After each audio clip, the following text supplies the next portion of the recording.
प्यारे बुजुर्गों, माताओं, भाई और बहनों, हम लोग बहुत ही खुशकिस्मत हैं कि संत दर्शन सिंह जी महाराज रूहानियत का खजाना खोल खोल के हम सबके लिए छोड़ गए हैं। जब भी हम उनके लफ्ज़ों की ओर ध्यान देते हैं तो जिंदगी क्या है, कैसे हमें जीना चाहिए, वो संत दर्शन सिंह जी महाराज बड़ा खोल खोल के हमें समझा गए। उनकी ज़िंदगी एक शिष्य की ज़िंदगी रही और फिर जब संत कृपाल सिंह जी महाराज ने संत दर्शन सिंह जी महाराज को रूहानियत का रास्ता औरों को पहुंचाने के लिए कहा तो एक सदगुरु के रूप में भी उनकी ज़िंदगी रही। लेकिन बहुत शेर जो उन्होंने लिखे हैं वो उन तब के हैं जब वो एक शिष्य के रूप में थे। तो हम सब जिस जिस अवस्था से गुजरते हैं ताकि हम इस ज़िंदगी को जान पाएं, उन सब अवस्थाओं में से संत दर्शन सिंह जी महाराज खुद गुजरे थे। क्योंकि हर एक अवस्था से वो गुजरे थे तो उन्हें हम सब की हालत सही तरीके से मालूम थी। क्या क्या मुश्किलातें हमारे सामने आती हैं, किस किस हालत में हम अपने आप को पाते हैं और कैसे हम सब जितना जल्दी असलियत के रास्ते की जानकारी पा सकें उसमें हमारी बेहतरी होगी, ये सब संत दर्शन सिंह जी महाराज को मालूम था। तो उन्होंने उस अवस्था में जो शेर कहे वो हमें समझाते हैं कि कितनी गहराई तक उनका अनुभव जब वो शिष्य के रूप में था तभी हो गया था। कैसे छोटी सी उम्र से ही उनका ध्यान अध्यात्म के रास्ते पर था। जब वो संत कृपाल सिंह जी महाराज की ओर देखते थे तो छोटी सी उम्र में ही उन्हें लगा कि जो संत कृपाल सिंह जी महाराज ने हजूर बाबा सावन सिंह जी महाराज से पाया वो खुद भी पाए। तो एक बच्चे के अंदर वो जज्बा होना कि मैं भी सुख चैन की जिंदगी जीऊं, मैं भी जो मेरे पिताजी ने पाया है उसे पाऊं, मैं भी असलियत का अनुभव करूं, ये सब संत दर्शन सिंह जी महाराज की जिंदगी में आया था। फिर जो अध्यात्म का रास्ता है जिस पर उनके कदम बड़ी तेजी से बढ़े, उस रास्ते पर चलने के अनुभव जो संत दर्शन सिंह जी महाराज को हुए जब वो शिष्य के रूप में थे, वही उन्होंने अपने गजलों में, अपने शेरों में समझाया है। हम सब कैसे जीते हैं, किस किस्म की जिंदगी जीते हैं, इसकी उन्हें जानकारी थी और किस किस्म की जिंदगी जीनी चाहिए उसकी भी उन्हें जानकारी थी। तो वो हम सब के लिए एक खजाना छोड़ गए हैं कि हम सब जो अध्यात्म के रास्ते पर कदम बढ़ा रहे हैं, हम सब जो असलियत को जानना चाहते हैं, हम सब जो जिंदगी के मकसद को पूरा करना चाहते हैं, कि हम जाने कि किस अवस्था में हम हैं और कैसे हम जो जिंदगी की चरम सीमा है, जो सही मकसद है, उसको हम कैसे पालें। तो एक एक शेर जो संत दर्शन सिंह जी महाराज ने कहा है उसमें इतना ज्ञान भरा हुआ है कि उसको जब हम सही तरीके से समझने की कोशिश करेंगे तो एक एक शेर के जरिए वो रास्ता जो हमें अपनी मंजिल तक पहुंचाएगा वो संत दर्शन सिंह जी महाराज ने हमारे सामने खोल दिया है। बहुत सी बार हम इंसानों को ये समझ में नहीं आता कि हमने करना क्या है, हमें ये भी समझ में नहीं आता कि हमने जीना कैसे है। इस धरती पर जीते हुए हम सब अपने हुमे के शिकार हैं। हम सब ईगो से भरे हुए हैं, क्योंकि इस दुनिया में ऐसे ही लगता है कि जिससे भी हम मिलें उसे लगे कि हम कुछ हैं, हमें कुछ समझ है, हम कुछ कर सकते हैं, हमारी सोच बड़ी सही है, और भी ऐसे जिए जैसे कि हम सोचते हैं उन्हें जीना चाहिए। तो ये हर एक इंसान ऐसी सोचता है, और ये सोच हमारे अंदर द्वैत पैदा करती है, डुअलिटी पैदा करती है, क्योंकि हम अपने आप को औरों से अलग समझते हैं, और ज़्यादातर हम सब अपने आप को औरों से बेहतर समझते हैं। यही हमारी हुमे है, ये हमारी ईगो है, यही अहंकार है जो इंसान के अंदर है। और वो अहंकार हमें असलियत से बहुत दूर रखता है। हम जब औरों से मिलते हैं तो हम इस तरीके से मिलते हैं जैसे हमें लगता है कि जब हम उन्हें मिलेंगे तो वो खुश होंगे। हम ऐसे नहीं मिलते जैसे हम हैं, पर हम ऐसे मिलते हैं जैसे हम किसी को दिखाना चाहते हैं हम कैसे हैं।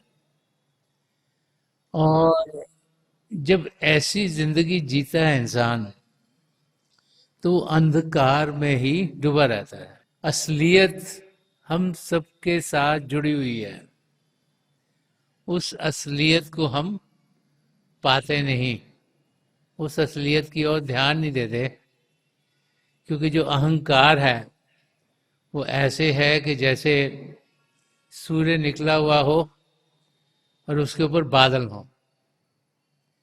जब बादल आसमान में होते हैं तो सूर्य की रोशनी दिखाई नहीं देती, लेकिन उसका मतलब नहीं कि सूर्य नहीं है। आजकल के ज़माने में तो हवाई जहाज़ के ज़रिए इंसान एक से दूसरी जगह जाता है।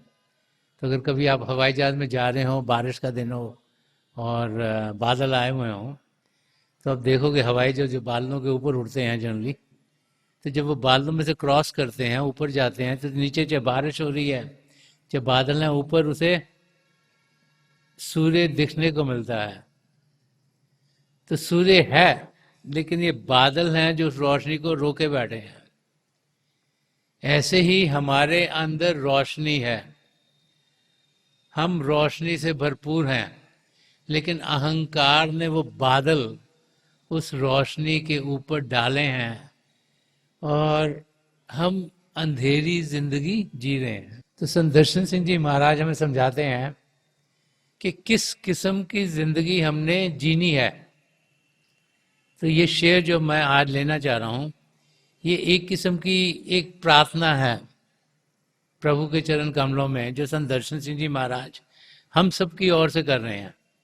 उन्होंने जो लिखा अपनी तरफ से लिखा, लेकिन वो लिखा है जब उनके एक्सपीरियंसेस, उनके अनुभव हो गए कि असलियत क्या है, कि हम उस असलियत को चाहें कैसे, जाने कैसे, उस असलियत को पाएं कैसे। और फिर जब हम अध्यात्म के रास्ते पर कदम बढ़ाते हैं तो हमें ये समझ में आती है कि देने वाला पिता परमेश्वर है। उनकी दया मांगे, उनकी ओर ध्यान करें, सब कुछ जो हमें मिलेगा उनसे मिलेगा। ये हमें मालूम हो जाता है कि हम प्रभु से अलग नहीं, हम भी चेतन हैं, और हम कुछ अलग हो गए हैं, बिछड़ गए हैं, उनसे दूर हो गए हैं। तो उस दूरी को पूरा करना है, और उस दूरी को पूरा करने में क्या क्या कदम बढ़ाने हैं, वो संत दर्शन सिंह जी महाराज हमें इस शेर के जरिए समझा रहे हैं। तो ये एक प्रार्थना है प्रभु के चरण कमलों में। जबकि इंसान को समझ में आता है कि अहंकार है जो हमें असलियत से रोक रहा है। जब हमें समझ आता है कि अहंकार है जो हमें द्वैत की जिंदगी में भेज रहा है, अहंकार है जो हमें एकता से दूर करता है। परम संत कृपाल सिंह जी महाराज भी फरमा गए हैं थोड़े से लफ्जों में कि एक बनो नेक बनो। वो समझा गए हैं कि हमने एक बनना है, द्वैत से दूर जाना है, प्रभु से एकता पानी है। और अगर प्रभु से एकता पाएंगे तो जो अनुभव हमें होंगे उस अवस्था तक पहुंचने के लिए वो हमारी एकता सबके साथ अपने आप हमारे अंदर जागृत कर देंगे कि एक बनो। कि जिंदगी का मकसद है पिता परमेश्वर से जुड़ना, उनमें लीन होना, उनसे एक में होना। और उसके लिए परम संत कृपाल सिंह जी महाराज फरमा गए कि नेकी का रास्ता इख्तियार करें। थोड़े से 4 लफ्जों में जिंदगी का मकसद क्या है वो समझा गए हैं। हम लोग यहाँ से सुनते हैं, यहाँ से निकाल देते हैं। एक बनो नेक बनो का नारा हम में से बहुतों ने कई सालों से सुना होगा, लेकिन क्या हम उस पर अमल करते हैं? और सुनना खाली जरूरी नहीं है। जब तक हम जो ज्ञान हमें मिलता है, चाहे महापुरुषों के लिखे हुए वचनों से, जो कोई उनकी किताबों के जरिए मिलता है, धर्म ग्रंथों के जरिए मिलता है, उनके सत्संग सुनने से, जब मैं सुनने के जरिए मिलता है। आजकल तो वीडियो के जरिए भी कई सत्संग हैं संत कृपाल सिंह जी महाराज, संत दर्शन सिंह जी महाराज के, जो उनको देख के उनकी आवाज़ सुन के मिलते हैं। उससे हमारे अंदर एक जागृति आनी शुरू हो सकती है। लेकिन सिर्फ पढ़ के, सिर्फ सुन के उसी लेवल तक रहने से काम चलता नहीं है। जब तक हम वो करेंगे नहीं जो हमें समझाया जा रहा है, जब तक हम उसका अनुभव नहीं करेंगे, तब तक वो सिर्फ बाहर बाहर की चीजें रह जाती हैं। अगर आपने एक जगह से दूसरी जगह जाना है, और आजकल बहुत से लोगों के पास कारें हैं, तो आप कार में जाके बैठते हो, लेकिन आप इग्निशन ऑन नहीं करते, तो आप कभी अपनी मंजिल तक पहुंच नहीं सकोगे। आपको तो मालूम है कि यहाँ से वहाँ जाना है, कार चाहिए, तो कार में जाके उसको स्टार्ट करानी, इग्निशन चलाई नहीं, बैठे हुए हैं, तो पहुंच नहीं सकोगे।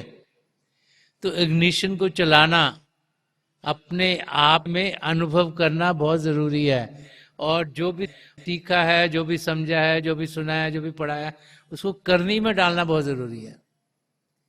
जब तक करनी में नहीं कुछ डालेंगे तब तक हमें ज्ञान हो सकता है, लेकिन उसका अनुभव नहीं हुआ। और जब तक अनुभव नहीं होगा तब तक असलियत जो शरीर में नहीं है, जो आत्मा में है, वो असलियत हम कभी पा नहीं सकेंगे। तो संत दर्शन सिंह जी महाराज इस शेर के जरिए हमें समझा रहे हैं कि हमें करना क्या है, और ये भी समझा रहे हैं कि क्या करके हम अपनी मंजिल तक पहुंचेंगे। अब जब हम महापुरुषों के वचनों को सुनते हैं, हमने कई सत्संग सुने होंगे, हम महापुरुषों के लिखे हुए वचन भी पढ़ते हैं, कि किताबें पढ़ी होंगी, तो ये तो इंसान को समझ में आता है कि हमारा असली रूप शारीरिक नहीं, मानसिक नहीं, इमोशनल नहीं, इंटेलेक्चुअल नहीं, आत्मिक है। कि हम एक रूह है, एक आत्मा है जो इस शरीर को जान दे रही है। और ये भी समझ में आता है कि 84 लाख जिया जून है, उसमें से कहीं भी हमारी आत्मा भटक रही होती कि प्रभु ने हम पर बड़ी दया मेहर की। ये मानव चोला दिया जिसमें पिता परमेश्वर ने सारे पदार्थ दिए हैं, जिनके जरिए हम असलियत को जान सकते हैं, और जो इस शरीर में आने का मकसद है, जो अपने आप को जानकर फिर अपनी आत्मा का मिलाप परमात्मा में कराना है, उस मकसद तक हम पहुंच सकते हैं, उस मकसद को हम पूरा कर सकते हैं। अब जब ये समझ में आ जाए कि हाँ, हमने अपनी आत्मा का मिलाप परमात्मा से करना है, तो कराना कैसे है? नेकी का रास्ता इख्तियार करना है, वो तो समझ में आ जाता है कि हम नेक बने। और जब हम अपनी जिंदगी में सद्गुणों को ढालते हैं, जैसे सच्चाई से जीते हैं, नम्रता से जीते हैं, प्रेम से जीते हैं, निष्काम सेवा भाव से जिंदगी गुजारते हैं, तो उससे होता क्या है कि जो एटमॉस्फेयर है, जो दायरा है जिसमें हम जी रहे हैं, वो बेहतर होता जा रहा है। जब हम सच बोलेंगे तो मैं ये नहीं सोचना इसको क्या झूठ बोला, उसको क्या झूठ बोला, उसको क्या झूठ बोला, तो क्या झूठ बोला।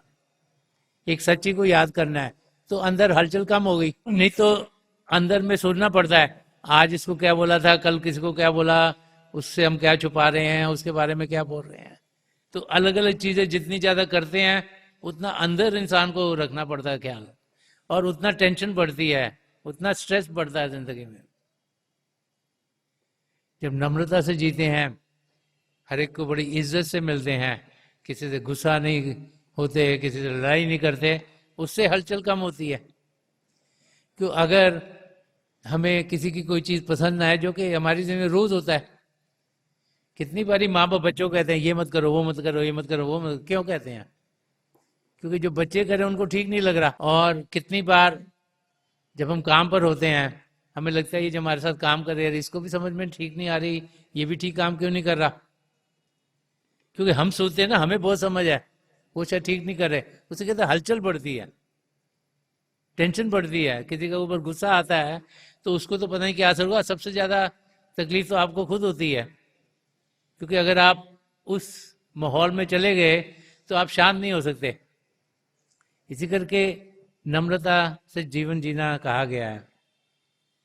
किसी की हिंसा ना करें, हिंसा चाहे सोच में करें, बोल में करें, विचार में करें, उसका असर होता है, उससे हलचल बढ़ती है। किसी की मदद करें, उनकी तकलीफ दूर करें, तो शांत अवस्था में पहुंचते हैं हम, शांति होती है, उनको भी आराम होता है, हमें भी अच्छा लगता है। तो जो सद्गुण है ये हम अपने अंदर ढालते हैं, तो जो बाहर का एटमॉस्फेयर है, वो एटमॉस्फेयर जिसमें हम जी रहे हैं, उसमें थोड़ी शांति आती है। तो जब शांति आती है, तो जब हम अभ्यास में बैठते हैं, हम अभ्यास सही तरीके से कर पाते हैं। इस करके जो सद्गुण है ये जरूरी है। इसीलिए संत कृपाल सिंह जी महाराज एक जगह और भी फरमा गए हैं कि ethical life is a stepping stone to spirituality, कि ये पहला कदम है। क्योंकि अगर हलचल होगी, हलचल होगी, हलचल होगी, तो इंसान ध्यान नहीं टिका सकता। तो सद्गुणों का हमारे अंदर डालना, बाहर की जिंदगी में हलचल को कम करना है, ताकि बाहर की हलचल कम होगी, हमारे अंदर हलचल कम होगी। क्योंकि जब हम शांत होंगे तभी हम अभ्यास सही तरीके से कर पाएंगे।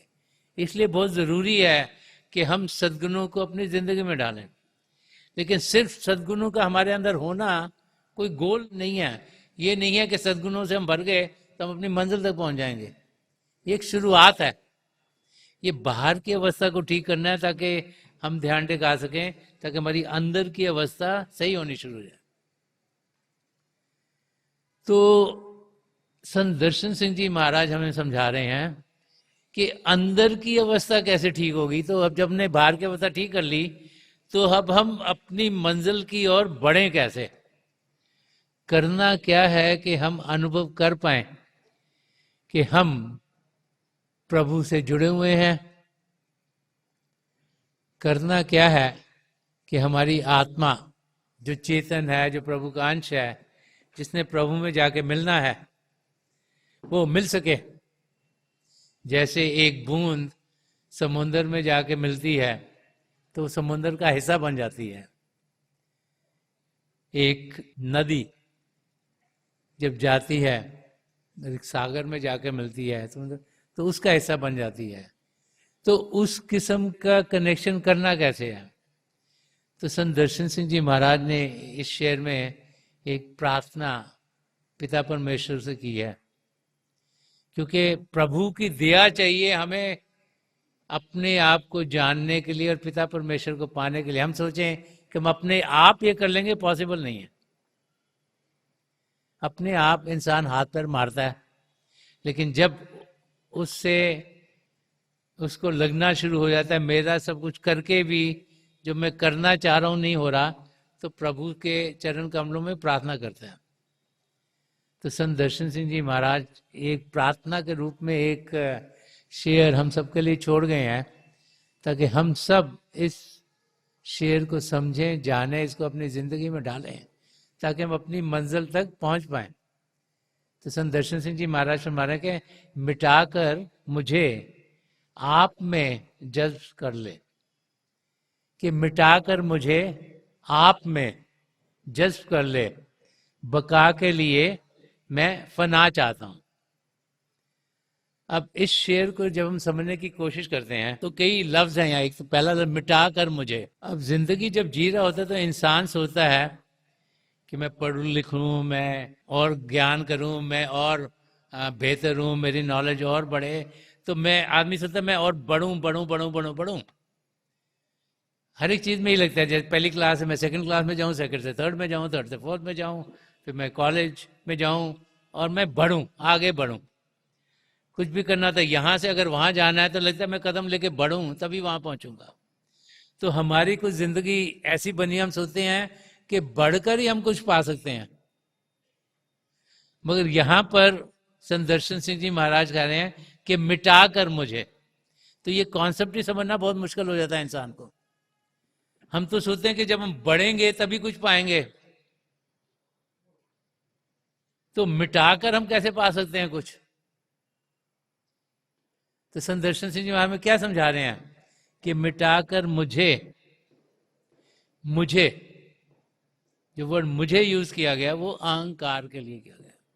जो मैं नहीं हम करते रहते, मेरी मर्जी मानो, मेरे को सब कुछ आता है, आपको तो कुछ आता ही नहीं, जो मैं रास्ता दिखा रहा हूं वही ठीक है, जो मैं कह रहा हूं वो बिल्कुल ठीक है। ये जो मैं जो मुझे है, वो कह रहे हैं इसको मिटाना है। ये अहंकार है हमारे अंदर कि हमें बहुत कुछ आता है, औरों को कुछ नहीं आता, और यही है जो हलचल और पैदा कर रहा है जिंदगी में। तो प्रार्थना करें, हे प्रभु आप मुझे मदद करो कि मिटाकर मुझे, मिटाकर से कुछ हार नहीं हो रही, उसमें जीत ही जीत है। क्यों? क्योंकि जब हमारे अहंकार मिटेगा तभी मिलन होगा। जब तक अहंकार रहेगा हमारे अंदर, प्रभु से मिलन हो ही नहीं सकता।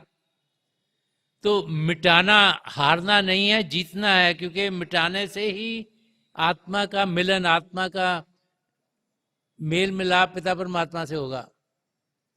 तो संत दर्शन सिंह जी महाराज जो लफ्जों में कह रहे हैं, इसको समझना बहुत जरूरी है। और ऊपर ऊपर से सुनेंगे तो समझ में नहीं आएगा कि हमें समझा कर रहे हैं। क्योंकि हम तो सोचते हैं कि चीज और बढ़ेगी और बढ़ेगी। आदमी बिजनेस खोलता है, कहता है इसको और बढ़ाओ और बढ़ाओ और बढ़ाओ, अच्छा होगा। ये नहीं पता कि फंसता जा रहा और भी ज्यादा। कि मिटाकर, तो ये समझना कि मिटना, कि जब बूंद दरिया में जाके मिलती है तो दरिया का हिस्सा बन जाती है। जब मिटती है, ये मतलब नहीं कि उसका अस्तित्व खत्म हो गया। और आपने गिलास अगर पानी का है, तो आपने चीनी मिला दी, तो आपने घोल दी चीनी, तो आपको चीनी दिखती नहीं उसमें, आपको लगे चीनी मिट गई। मैं पानी पियोगे तो मिठास उसमें रहती है। अब गुलाब का फूल है, अब गुलाब का फूल आपके यहाँ बड़ा आपको सुगंधित लगता है, पर समय के साथ मुरझा जाता है। अब वो फूल मुरझा गया, खत्म हो गया, उसका मतलब नहीं कि वो खत्म हो, उसकी सुगंध फिर भी रहती है वहां पर। तो संत दर्शन सिंह जी महाराज हमें बेसिक अंडरस्टैंडिंग दे रहे हैं कि आत्मा के साथ जो अहंकार है, जब तक वो मिटेगा नहीं तब तक वो जाके परमात्मा में मिल नहीं सकती। क्योंकि अहंकार द्वैत में ले गया, दो में एक हो नहीं सकते। जैसे कबीर साहब ने फरमाया है कि जब मैं था तब हरि नहीं, हरि है अब मैं नहीं। और वो कहते हैं कि अंधकार मेरा दूर हुआ और रोशनी मुझे तब दिखाई दी। कि जहां पर मैं था, पिता परमेश्वर थे ही नहीं। पिता परमेश्वर तो रोशनी से भरपूर हैं। और जहां पर अहंकार है वहां पर अंधेरा ही अंधेरा है। वो कहते हैं जब मैं हट गया, जब मैं ना हो गया, कैसे हुआ ना? जब पिता परमेश्वर वहां हुए, जब मेरा पूरा ध्यान प्रभु में, जब मैं जाके प्रभु में लीन हो गया, तो मैं रहा नहीं, मैं आप हो गया। मैं से तू हो गया या मैं से आप हो गया, क्योंकि जो ये बूंद है ये सागर में जाके मिल गई, सागर का हिस्सा बन गई। आत्मा परमात्मा में लीन हो गई, तो परमात्मा रह गए, तो रोशनी रोशनी हो गई, अंधेरा दूर हुआ। तो संत दर्शन सिंह जी महाराज हमें समझा रहे हैं कि मिटाकर मुझे, कि जब तक हमारी ये हुमें मिटेगी नहीं, तब तक हम प्रभु से मिल नहीं सकते। आप में जज्ब कर ले कि हे प्रभु, आप मेरी हुमें को मिटाइए, आप मुझे अपने आप में लीन कीजिएगा। मैं आप ही का अंश हूं, मुझे मालूम नहीं कि मैं कैसे आप में लीन हूं। आप दया मेहर कीजिए मुझ पर, आपकी तवज्जो हो, मुझे रास्ता दिखाइएगा ताकि मैं अपनी मंजिल को पालूं। कि मिटाकर मुझे आप में जज्ब कर ले, बका के लिए मैं फना चाहता हूं। अब बका का मतलब होता है कि वो अवस्था जो कि हमें सदा सदा के लिए अमर कर देती है।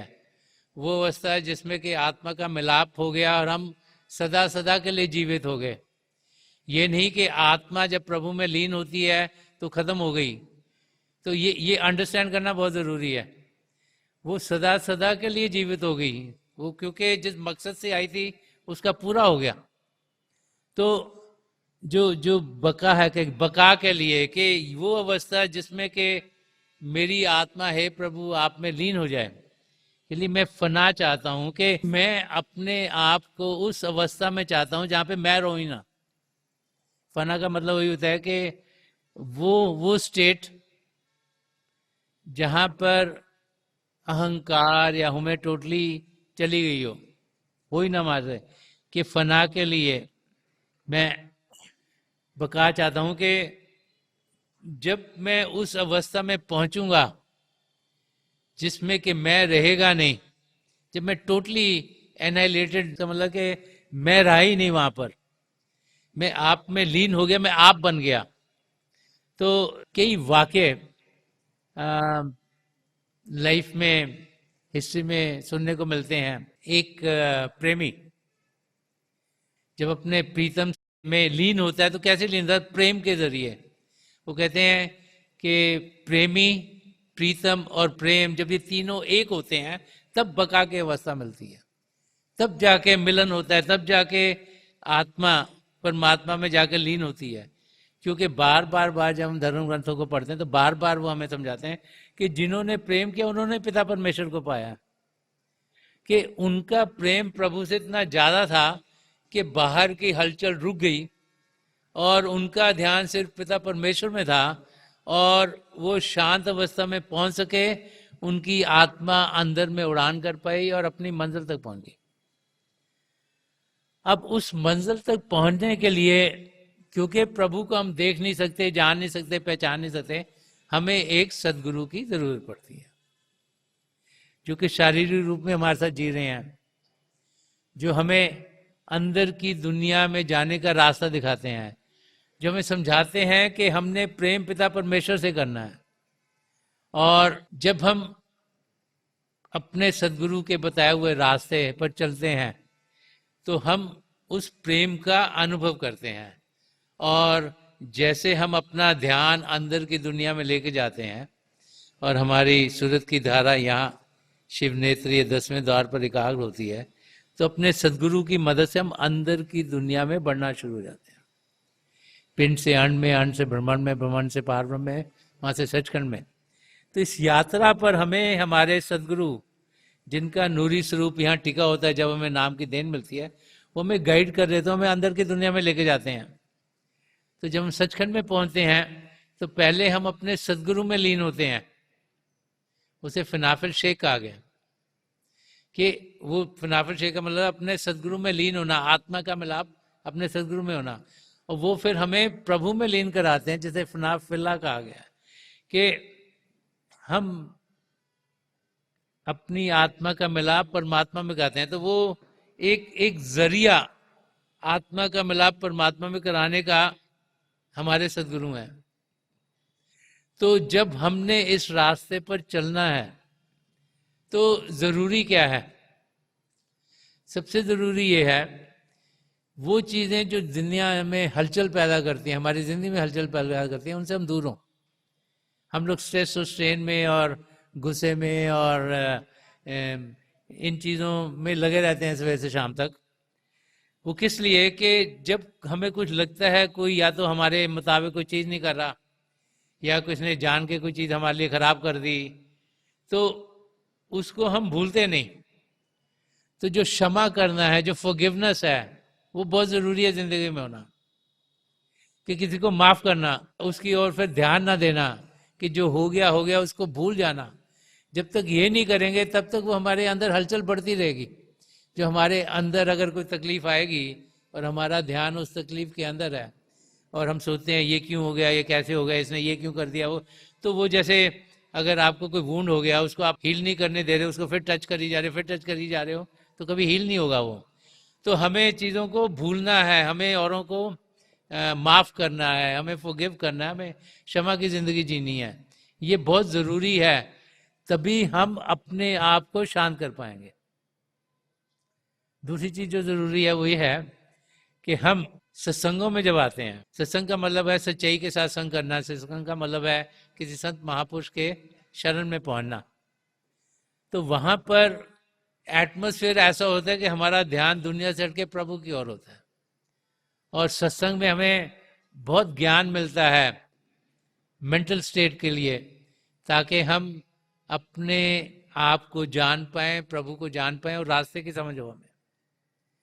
सत्संग में जब हम आते हैं तो अपने सदगुरु से जो रूहानी किरणें हमारी ओर हो रही हैं, उनके जरिए ये जो बादल हैं हमारी आत्मा के ऊपर पड़े हुए हैं, जो मन माया के पर्दे हटने शुरू होते हैं, ताकि क्लैरिटी और रोशनी दिखनी शुरू हो।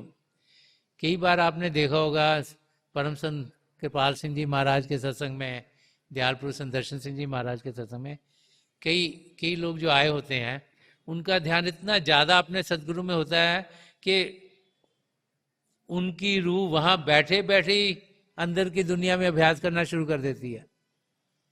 तो ये क्यों होता है? क्योंकि उनका पूरा ध्यान अपने सदगुरु में है।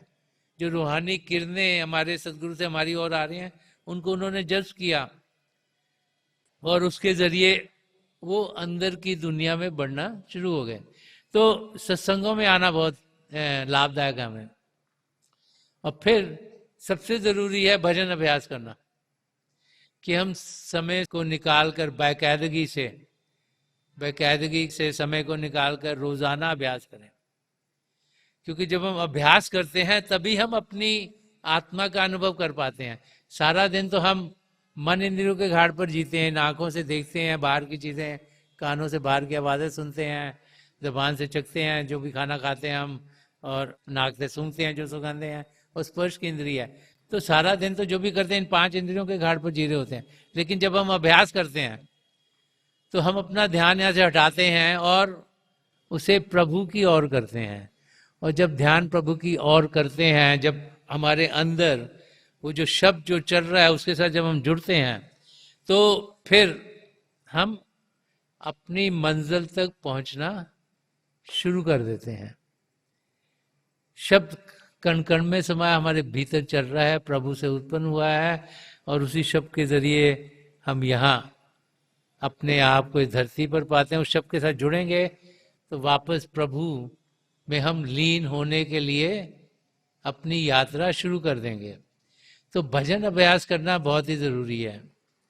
और जैसे जैसे हम भजन अभ्यास करते हैं, सत्संगों में आते हैं, औरों को माफ़ करते हैं, क्षमा की ज़िंदगी जीते हैं, तो हम देखते हैं कि हम उस अवस्था में पहुंचते हैं जबकि हमारी होमें जो है वो शांत होनी शुरू हो जाती है, जबकि हमारी मैं मिटनी शुरू हो जाती है। मैं का मिटना कोई अंत नहीं, ये एक शुरुआत है। प्रभु को पाने के लिए एक शुरुआत है कदम बढ़ाने के लिए रूहानी रास्ते के ऊपर, शुरुआत है हमारी जो आध्यात्मिक यात्रा है उस पर जाने के लिए। तभी हम बका जो जो हम पाना चाहते हैं, जो हमारी आत्मा का परमात्मा से मिलापन, उस अवस्था तक पहुंच सकते हैं। तो संत दर्शन सिंह जी महाराज हमें यही समझा रहे हैं कि हम जाने कि हमने करना क्या है और फिर हम उसको करने के ऊपर लग जाएं। परम संत कृपाल सिंह जी महाराज फरमा गए, हम में से हर एक पिता परमेश्वर को जान सकता है, प्रभु को पा सकता है। हमने अपने कदम प्रभु की ओर बढ़ाने हैं। पिता परमेश्वर हमारे भीतर हैं, हमसे बहुत प्रेम करते हैं। हमें उनके प्रेम का अनुभव करना है। वो तब होगा जब हमारा ध्यान ये बाहर की दुनिया, इन माया की दुनिया से हटेगा, अंदर की ओर होगा। जब कि हम अपना समय सिर्फ इस दुनिया में ही औरों को ये दर्शाते हुए ना गवा दें कि मुझे तो ये भी आता है, मुझे वो भी आता है, मेरी समझ सही है, आपको तो कुछ आता नहीं, आप मेरे जब बताया हो रहा था उस पर चलोगे तो आप ठीक रहोगे। उसमें समय बर्बाद मत करें। हम उस हमें को शांत करें, उसको मिटाएं। हम अगर हमें लगता है किसी ने कुछ हमें तकलीफ दी, उसको क्षमा करें, माफ करें, उसको भूल जाएं। हम शांत अवस्था में हों, हम अंदर की दुनिया में बढ़ें। जो हम लोग खुशकिस्मत हैं जिन्हें परम संत कृपाल सिंह जी महाराज और दयालपुर संत दर्शन सिंह जी महाराज ने नाम की देन दी है कि इनके बताए हुए रास्ते पर चलें, भजन अभ्यास करें, तो हम देखेंगे कि हम अपने आप को सही रूप में जान पाएंगे और इसी जिंदगी में हम अपनी आत्मा का मिलाप परमात्मा में करा पाएंगे। तो थोड़ी देर के लिए आप सब अभ्यास के लिए बैठ जाइएगा। आप जहाँ भी बैठे आराम से बैठिएगा, अपनी आंखें बंद कर लीजिएगा। ये जो आंखें आई बोलते हैं सीधी सामने होनी चाहिए, जैसे 8-10 इंच सामने आपके फोकस हो। आंखें बंद करते ही वो भाई बहन जिन्हें नाम की देन मिली आप सिमरन कीजिएगा, और वो भाई बहन जो यहाँ नए हैं आप पिता परमेश्वर के किसी भी जाति नाम का जाप कीजिएगा। जाप मन ही मन करना है, ऊंचा नहीं दोहराना। मेरी हजूर बाबा सावन सिंह जी महाराज, परम संत कृपाल सिंह जी महाराज, दयालपुर संत दर्शन सिंह जी महाराज की चरण कमलों में यही प्रार्थना है कि जो जो वो चाहें हमारी जिंदगी में हो, वैसे ही हमारी जिंदगी बने। प्रभु के चरण कमलों में प्रार्थना है कि हम अंदर की दुनिया में बढ़ें, हम सबके साथ जुड़ें और हमें प्रभु की ज्योत के दर्शन हो। थोड़ी देर में मैं आपको इस बैठक से उठाऊंगा और मेरी शुभकामनाएं आप सबके साथ हैं।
छोड़ दीजिए जी, प्लीज लीव ऑफ।